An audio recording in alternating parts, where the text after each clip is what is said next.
Y llegamos ahora al capítulo 3. Hemos estado observando unos temas bastante interesantes.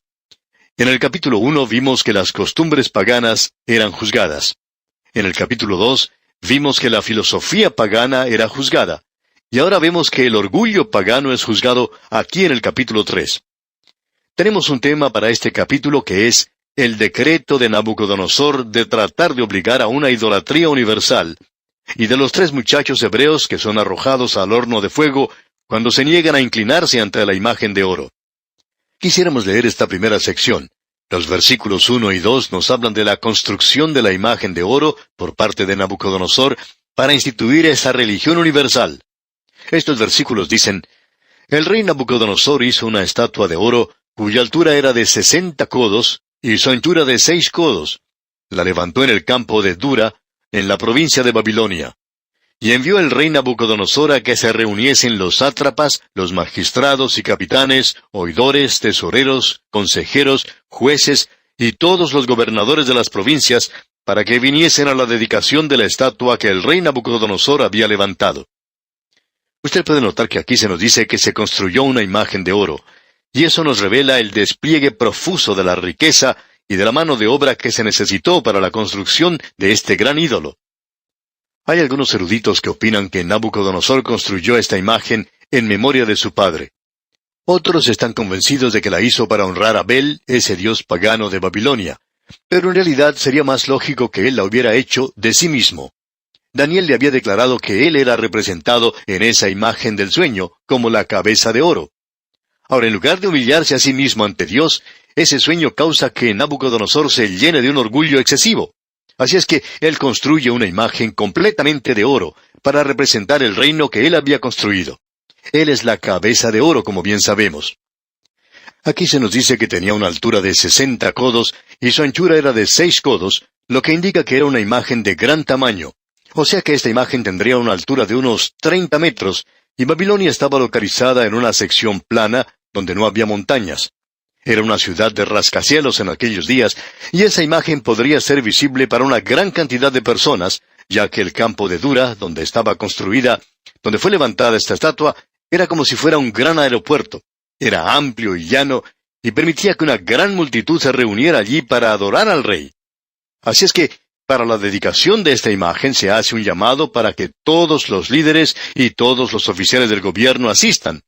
Toda esta gente de alta jerarquía se encontraba allí, y ellos tenían que convencer a la gente en cuanto a este proyecto. Este era el primer paso en su programa de lavado cerebral. La burocracia de Babilonia era formada por gran cantidad de personas. Ahora observemos esto por un momento para darnos cuenta de lo que estaba pensando Nabucodonosor. En primer lugar, muestra la rebelión de Nabucodonosor contra el Dios de los cielos, quien le había dado a él ese dominio mundial. En lugar de ser agradecido, vemos aquí un atentado directo a rebelarse contra él. Luego muestra de la misma manera su orgullo al hacer una imagen que evidentemente mostraba su deseo de endiosarse a sí mismo. Más adelante fueron los emperadores romanos los que trataron de hacer eso. Y luego, en tercer lugar, podemos ver que obviamente él estaba buscando un principio unificador para unir o poner juntas todas las tribus y lenguas y la gente de su reino en un gran gobierno totalitario. Lo que Nabucodonosor trataba de hacer entonces era formar una religión mundial. Y esto no es otra cosa sino la repetición de la Torre de Babel, al tratar de formar una religión para todo el mundo. ¿No le parece, amigo oyente, que ocurren cosas como estas en el presente?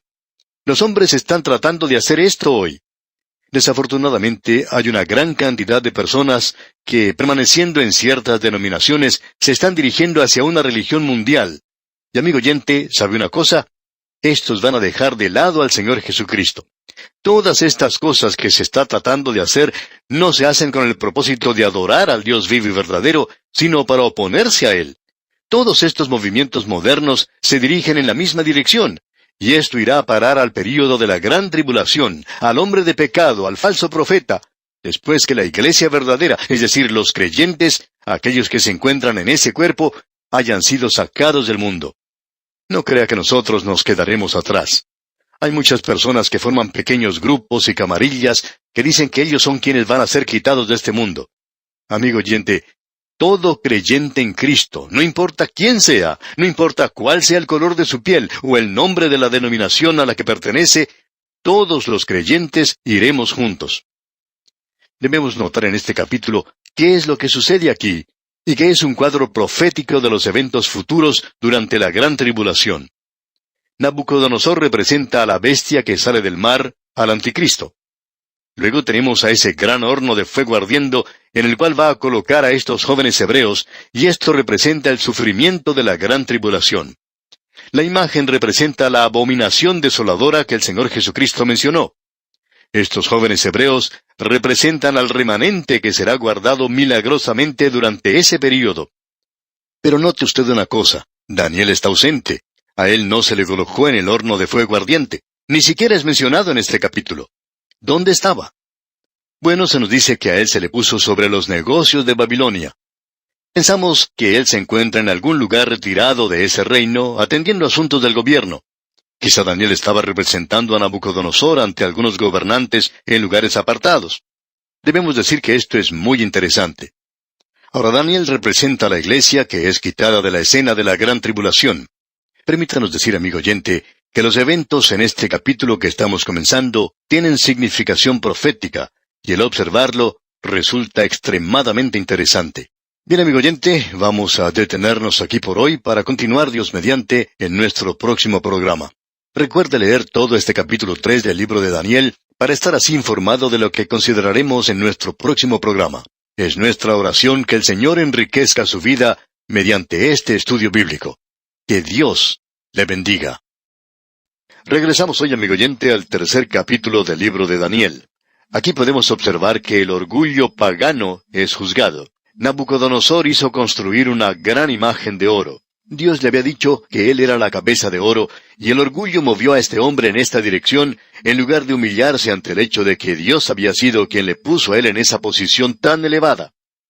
Así es que él hace construir esta imagen que tiene como 30 metros de altura, la coloca en el campo de Dura, y llama a todos los dignatarios de su reino.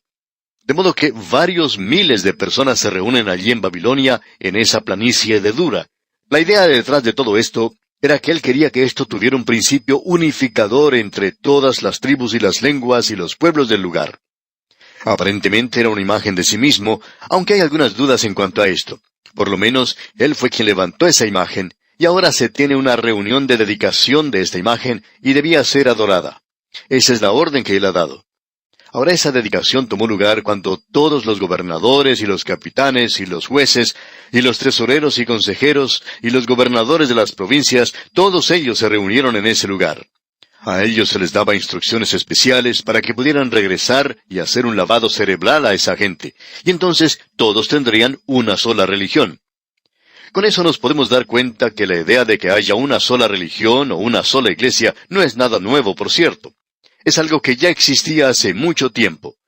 De modo que aquí vemos que tenemos este esfuerzo presentado en el mismo corazón de la idolatría. Y vamos a comenzar nuestra lectura hoy en el versículo 3 de este capítulo 3 de Daniel, donde dice: «Fueron pues reunidos los sátrapas, magistrados, capitanes, oidores, tesoreros, consejeros, jueces y todos los gobernadores de las provincias a la dedicación de la estatua que el rey Nabucodonosor había levantado, y estaban en pie delante de la estatua que había levantado el rey Nabucodonosor». Había llegado el día de la dedicación de la estatua. Todos estaban presentes, aunque Daniel estaba ausente. Creemos que Daniel tenía una buena razón para no estar allí. Él se encontraba de viaje en asuntos de Estado. Él tenía esa posición única de ser el principal consejero del rey, de este hombre que ahora es un gobernante mundial. Por tanto, podemos apreciar que la dedicación de esta estatua de oro en las planicies de Dura era algo bastante notable.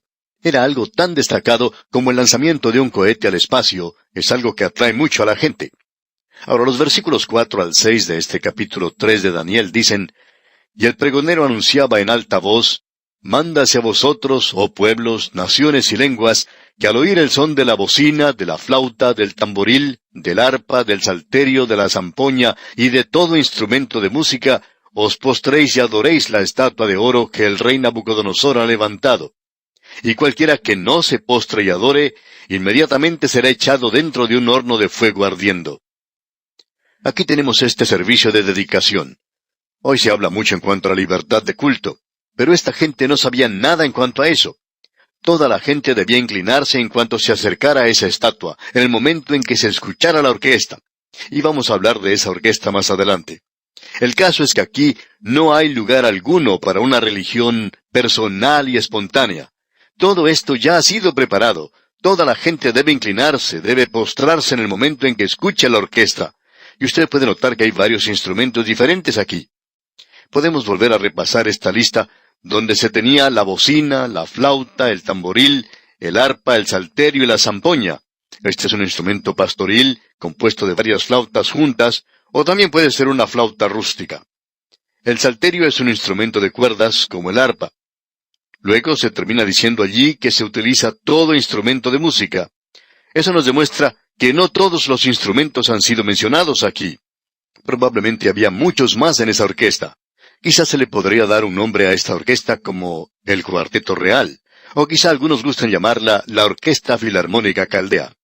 Bueno, como quiera que sea, tenemos aquí más que una simple dedicación, y a la gente se le obligaba a adorar, aunque la verdadera adoración es una expresión del corazón, algo que no puede ser forzado. La gente aparentó este tipo de adoración externa. La música era algo para agradar a la carne. La música que es espiritual es algo maravilloso y ayuda mucho a la adoración. Lamentablemente en algunas de nuestras iglesias en el presente es muy difícil distinguir entre la música espiritual y la música mundana. Esto es verdaderamente lamentable. El apóstol Pablo tenía mucho que decir en cuanto a la importancia de la música en la adoración del creyente. En su carta a los Efesios, capítulo 5, versículo 19, dice el apóstol Pablo: hablando entre vosotros con salmos, con himnos y cánticos espirituales, cantando y alabando al Señor en vuestros corazones. Aquí se está refiriendo al creyente lleno del Espíritu Santo, porque después de decir, sed llenos del Espíritu, el apóstol Pablo continúa diciendo lo que acabamos de leer: hablando entre vosotros con salmos, con himnos y cánticos espirituales, cantando y alabando al Señor en vuestros corazones.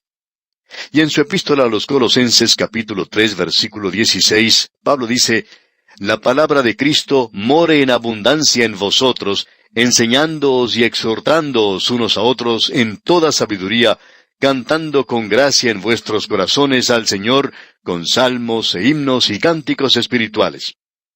Pero la música desde el mismo comienzo anduvo mal.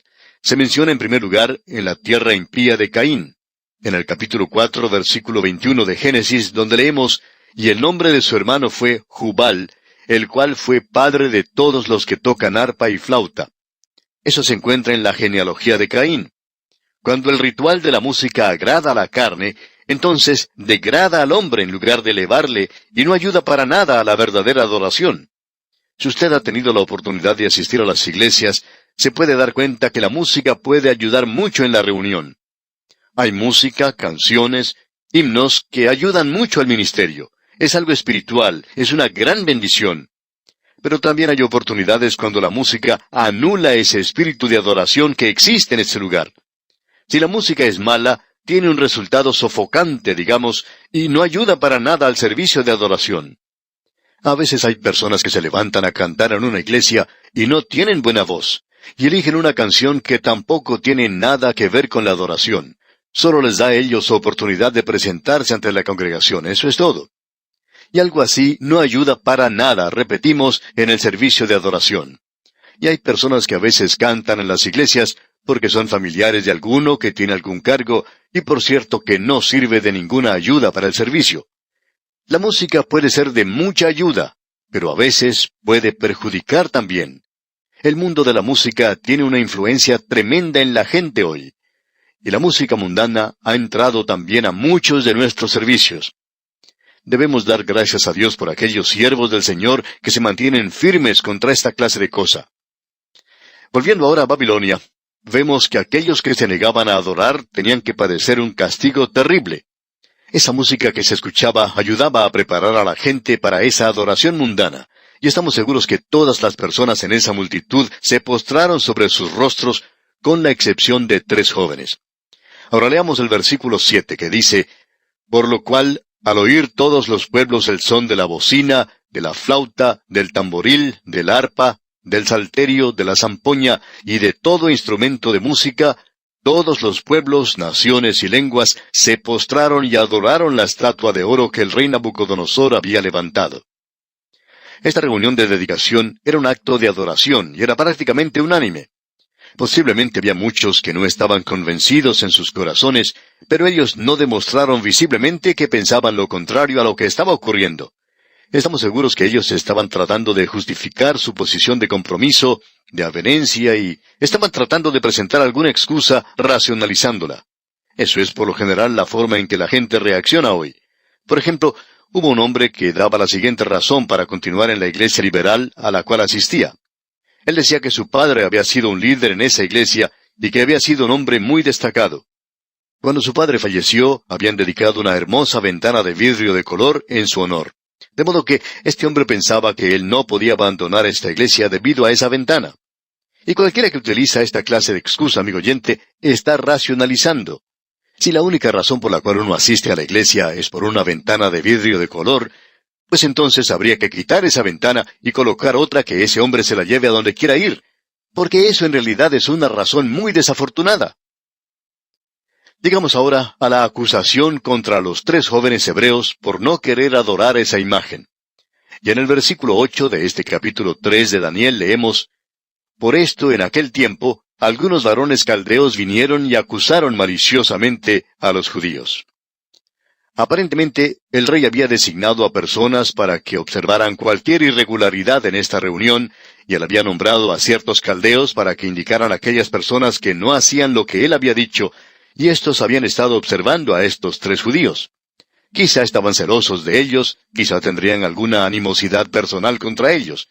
Los únicos judíos que estaban en esta situación eran estos 3 jóvenes hebreos, porque ellos se encontraban entre los oficiales del rey Nabucodonosor. Los judíos que estaban cautivos y que no tenían ninguna posición de liderazgo no se encontraban presentes en esta reunión. Y vemos en los versículos 9 y 10 que estos caldeos vinieron al rey y dicen: Hablaron y dijeron al rey Nabucodonosor: Rey, para siempre vive. Tú, oh rey, has dado una ley que todo hombre, al oír el son de la bocina, de la flauta, del tamboril, del arpa, del salterio, de la zampoña y de todo instrumento de música, se postre y adore la estatua de oro. Hagamos una pausa aquí por un momento. Aquí tenemos la lista de los instrumentos que forman la orquesta otra vez, y esta es la 3ª vez que la vemos. Tiene que haber sido una orquesta muy famosa en aquellos días. Se le podría llamar los Beatles de Babilonia. Quizá estaban tocando música rock para que la gente se alistara para adorar esta imagen, y ahora se nos menciona esta orquesta otra vez. Bien, leamos ahora lo que dicen los versículos 11 y 12 de este capítulo 3 de Daniel. Y el que no se postre y adore, sea echado dentro de un horno de fuego ardiendo. Hay unos varones judíos, los cuales pusiste sobre los negocios de la provincia de Babilonia, Sadrach, Mesach y Abednego. Estos varones, oh rey, no te han respetado, no adoran tus dioses, ni adoran la estatua de oro que has levantado. La acusación de estos hombres ante el rey era algo muy directa y según el protocolo. Ellos hicieron una acusación directa contra estos 3 jóvenes hebreos. Los nombraron, así es que no había lugar a dudas en cuanto a quién se estaban refiriendo. La acusación de ellos era correcta. Ahora, la insinuación de ellos de que estos jóvenes no habían respetado al rey, eso era algo falso. La negativa de estos jóvenes no era un acto de deslealtad personal hacia el rey, sino que era el reconocimiento de un poder mucho más alto. Ellos estaban siendo obedientes a su Dios, como se revela por la respuesta que dan. Y continuemos ahora con el versículo 13. Entonces Nabucodonosor dijo con ira y con enojo que trajesen a Sadrach, Mesach y Abednego. Al instante fueron traídos estos varones delante del rey. Ahora notemos lo que dice aquí en cuanto al rey. Se menciona que los llamó con ira y con enojo. Este hombre tenía un problema psicológico. Vamos a ver esto en el próximo capítulo, pero aquí deseamos destacar esto que caracteriza su forma de enajenación. Diríamos que él está sufriendo de histeria. Es una psicosis maníaco-depresiva. En un momento, esta gente se encuentra roja de ira, y al instante siguiente se encuentran riendo a más no poder.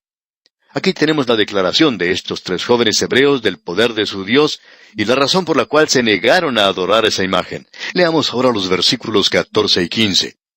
Habló Nabucodonosor y les dijo, ¿Es verdad, Sadrach, Mesach y Abednego, que vosotros no honráis a mi Dios, ni adoráis la estatua de oro que he levantado?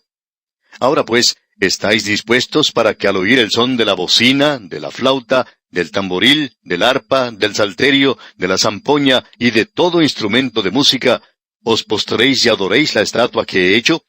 Porque si no la adorareis, en la misma hora seréis echados en medio de un horno de fuego ardiendo. ¿Y qué Dios será aquel que os libre de mis manos? El rey les da a estos jóvenes otra oportunidad para que cambien su forma de pensar y se postren a adorar a esa imagen.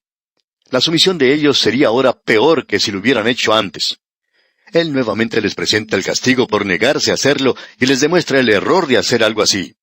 El rey había tenido información en cuanto a su Dios anteriormente, y él les asegura que ese Dios es incapaz de librarlos. Y notemos ahora lo que dicen los tres jóvenes aquí en el versículo 16. Sadrach, Mesach y Abednego respondieron al rey Nabucodonosor diciendo, «No es necesario que te respondamos sobre este asunto». Aquí nuevamente tenemos esa expresión. El pensamiento que tenemos aquí es el de, «Oh rey, para siempre vive». Pero ellos no dijeron eso. Ellos dijeron que no era necesario que ellos respondieran al rey. Esto indica que ellos habían pensado muy bien en las consecuencias al negarse a obedecer al rey. Ellos habían pensado lo que les costaría, y entonces ahora le dan esa respuesta al rey. Los hombres sabios en Babilonia les habrían aconsejado que se postraran y adoraran. Pero Dios les había dicho, «No tendrás dioses ajenos delante de mí. No te harás imagen ni ninguna semejanza de lo que esté arriba en el cielo, ni abajo en la tierra, ni en las aguas debajo de la tierra». Ellos están obedeciendo a Dios aquí. ¿Qué será entonces lo que sucederá? Bueno, amigo oyente, vamos a tener que esperar, Dios mediante, hasta nuestro próximo programa para responder a esta pregunta. Le invitamos, pues, a que nos sintonice. Y mientras tanto, les sugerimos repasar la lectura de este capítulo 3 del libro del profeta Daniel, para estar así mejor informado de lo que hablaremos en nuestro próximo programa. Será pues hasta entonces, amigo oyente, es nuestra oración que el Señor colme su vida de incontables bendiciones. En este día, amigo oyente, regresamos al capítulo 3 del libro de Daniel y comenzaremos leyendo en el versículo 17. Aquí encontramos que estos tres jóvenes hebreos no se postraron y adoraron al ídolo que había hecho el rey Nabucodonosor, y ellos continúan siendo fieles a la ley de Moisés, ya que se les había enseñado, «No tendrás dioses ajenos delante de mí, no te harás imagen ni ninguna semejanza de lo que esté arriba en el cielo, ni abajo en la tierra, ni en las aguas debajo de la tierra. No te inclinarás a ellas, ni las honrarás, porque yo soy Jehová tu Dios, fuerte, celoso, que visito la maldad de los padres sobre los hijos, hasta la tercera y cuarta generación de los que me aborrecen». Así es que estos jóvenes hebreos estaban siendo fieles a Dios. Ellos necesitaban de mucho valor para hacer esto. Y en los versículos 17 y 18 de este capítulo 3 de Daniel, que estamos estudiando, se nos dice, «He aquí nuestro Dios a quien servimos puede librarnos del horno de fuego ardiendo, y de tu mano, oh rey, nos librará. Y si no, sepas, oh rey, que no serviremos a tus dioses, ni tampoco adoraremos la estatua que has levantado». Y vamos a ver ahora la reacción a esta declaración que tiene este hombre Nabucodonosor. Y esto nos prepara para lo que veremos en el próximo capítulo, porque vamos a ver allí que este hombre que está ocupando el trono es una persona anormal en realidad. Él está sufriendo de una forma de enajenación. Y el versículo 19 de este capítulo 3 dice, «Entonces Nabucodonosor se llenó de ira y se demudó el aspecto de su rostro contra Sadrach, Mesach y Abednego, y ordenó que el horno se calentase 7 veces más de lo acostumbrado». Como usted puede apreciar, amigo oyente, este hombre está fuera de sí mismo. Y ya ve usted lo que hace. Él está lleno de ira, y esto revela que tiene un temperamento que no puede controlar. Este hombre estaba dominado por esta emoción, por la ira, y él se vuelve contra estos hombres a quienes él antes había mostrado su favor. Es decir, que él va de un extremo a otro. Y ahora él va al extremo de demostrar su ira de una manera terrible contra ellos. El fuego de este horno se calentó 7 veces más de lo acostumbrado. Eso no era en realidad necesario, pero revela lo que había en el corazón de este hombre. Ahora el versículo 21 dice, Entonces estos varones fueron atados con sus mantos, sus calzas, sus turbantes y sus vestidos, y fueron echados dentro del horno de fuego ardiendo. Es decir, que ellos tenían su vestidura completa para este viaje a este horno ardiente, y ellos fueron arrojados a las llamas así. Y en el versículo 22 leemos, «Y como la orden del rey era apremiante, y lo habían calentado mucho, la llama del fuego mató a aquellos que habían alzado a Sadrach, Mesach y Abednego». Nos imaginamos que debido al tamaño y a la temperatura de este fuego, estos soldados se acercaron demasiado, y cuando fueron a arrojar a estos tres jóvenes al fuego, ellos cayeron junto con ellos.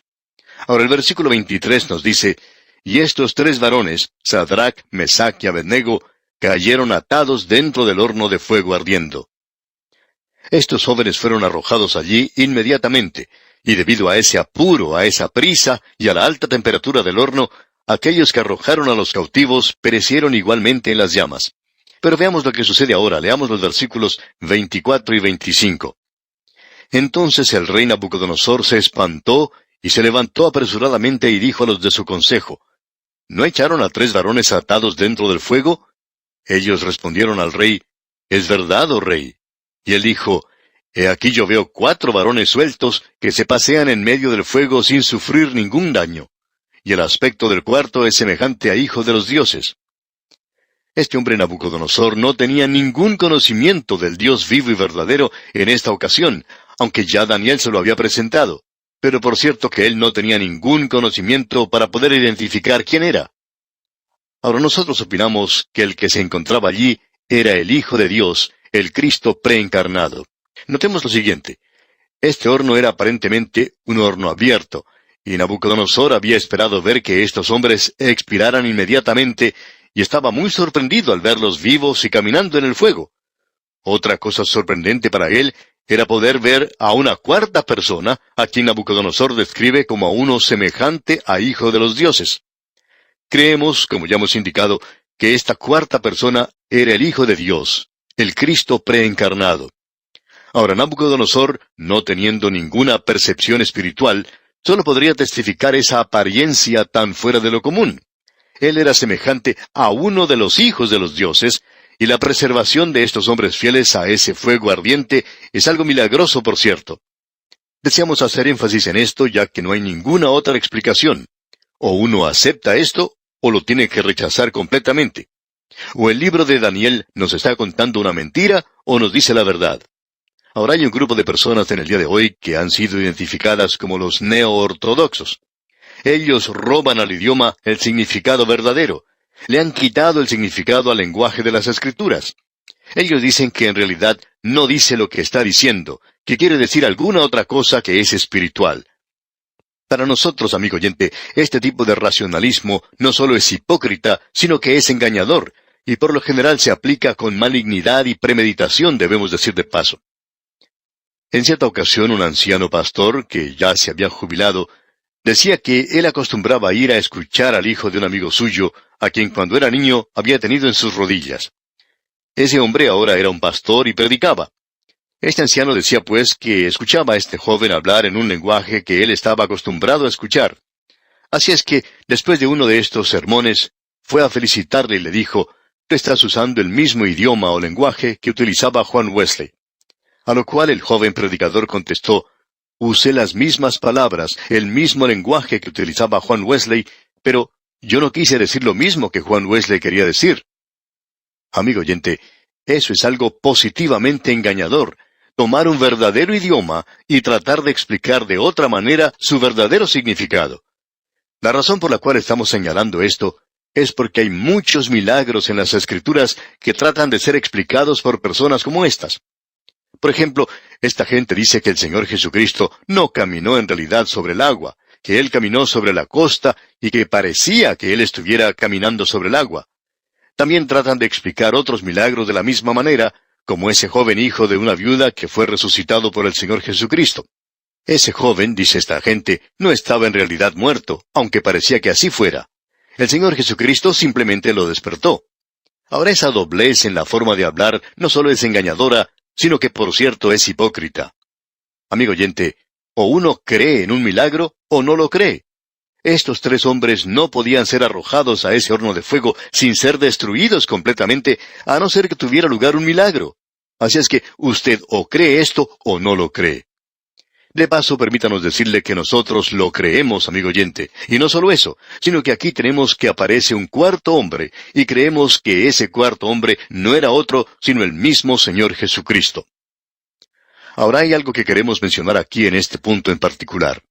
Dijimos al comienzo de este capítulo que este es un incidente histórico, y que tenemos aquí un cuadro del período de la Gran Tribulación. El horno de fuego representa el período del sufrimiento de la Gran Tribulación. Este hombre Nabucodonosor representa a la bestia que sale de la mar, el anticristo, el último de los grandes gobernantes mundiales. Y esta imagen representa la abominación desoladora. Estos tres jóvenes hebreos representan el remanente que será preservado milagrosamente durante ese período. Y luego tenemos algo que es muy importante e interesante. Daniel no se menciona en este capítulo para nada. ¿Dónde estaba él? Bueno, él no estaba aquí. Aparentemente él ahora tiene un alto cargo en el gobierno, no solo como juez de la Suprema Corte, sino como primer ministro del reino. Así es que él está realizando negocios para el rey, él está representando al rey en algún lugar, él no estaba allí. Pero él es un cuadro de los redimidos que van a ser quitados de la tierra antes del período de la gran tribulación. Y eso, por supuesto, es la iglesia. ¿Qué cuadro más maravilloso se nos presenta aquí, amigo oyente? Ahora, en ese cuarto hombre tenemos algo que es realmente maravilloso para todos nosotros. Es decir, que el Señor Jesucristo estaba allí con ellos, y estará con ellos aquel día, con aquellos que son suyos, cuando ellos tengan que pasar por esas pruebas. Amigo oyente, Él se encuentra con usted y conmigo hoy. Cuando nos vienen pruebas aquí, Él está con nosotros. Cuando Él estuvo aquí en esta tierra, dijo allá en el Evangelio según San Juan, capítulo 16, versículo 33, «Estas cosas os he hablado, para que en mí tengáis paz. En el mundo tendréis aflicción, pero confiad, yo he vencido al mundo». Y el Señor Jesucristo también dijo, «He aquí yo estoy con vosotros todos los días». Y Él promete que nunca dejará ni abandonará a los suyos. Bien, volviendo ahora a Daniel, leemos en el capítulo 3, versículos 26 y 27. Entonces Nabucodonosor se acercó a la puerta del horno de fuego ardiendo y dijo, «Sadrach, Mesach y Abednego, siervos del Dios Altísimo, salid y venid». Entonces Sadrach, Mesach y Abednego salieron de en medio del fuego. Y se juntaron los sátrapas, los gobernadores, los capitanes y los consejeros del rey para mirar a estos varones, cómo el fuego no había tenido poder alguno sobre sus cuerpos, ni aun el cabello de sus cabezas se había quemado. Sus ropas estaban intactas, y ni siquiera olor de fuego tenían. Ahora estos jóvenes ni siquiera tenían el olor de haber pasado por un incendio. Habrá algunos creyentes que van a estar así en el cielo, pero estos jóvenes no tenían ese olor. Ahora vemos que Nabucodonosor reconoce entonces que estos tres jóvenes eran siervos del Dios Altísimo. Creemos que él se está acercando cada vez más al conocimiento de Dios. Estos jóvenes salieron, dice aquí, y sus ropas estaban intactas y ni siquiera olor de fuego tenían. Este es un milagro muy claro. Y usted o lo cree o no lo cree, amigo oyente. Si usted no cree esto, no diga que usted cree en la palabra de Dios y que usted es un creyente que confía en el Señor.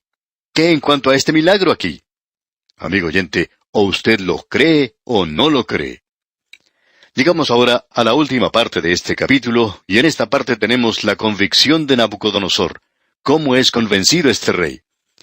Y tenemos también el decreto en cuanto al Dios de los jóvenes hebreos y la promoción o el ascenso de estos tres jóvenes hebreos.